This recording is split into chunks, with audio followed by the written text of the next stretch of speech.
Right, the wall walk cross connect is a progression of the wall walk with the same goal of trying to arrest a rightward turn of the thorax and help square up the thorax and the pelvis.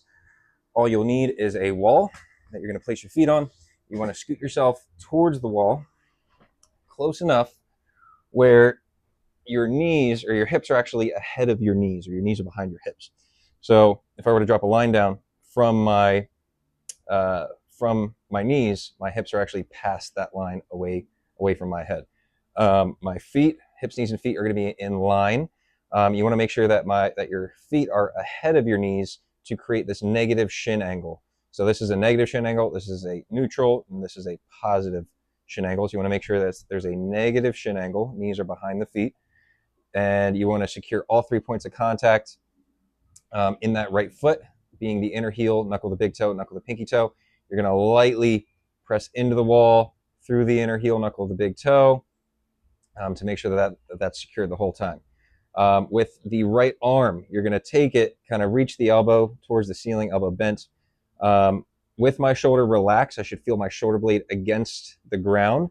And as I lightly reach that elbow towards the ceiling, what I should feel is less shoulder blade and more of the space between the shoulder blade and the spine, which is called the dorsal rostral region.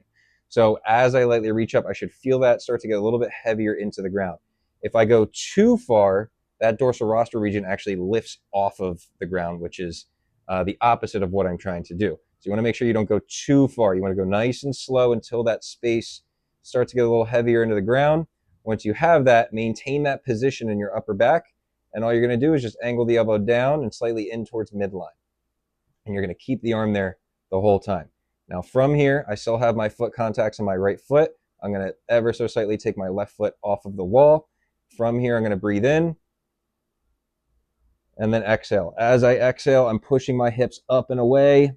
My upper back area gets heavier into the ground. I'm going to hold this position for a second, and then I'm going to inhale as I slowly come back down.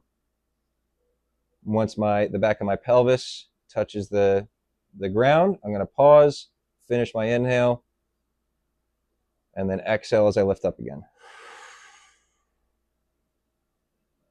Inhale, exhale. Inhale, exhale. Making sure as I lift up, my arm isn't coming with me. My elbow should not be kind of going up towards my head. I want to keep it in the same relative angle the whole time as I'm doing this. So one more time, exhale and inhale. And that's how it's done.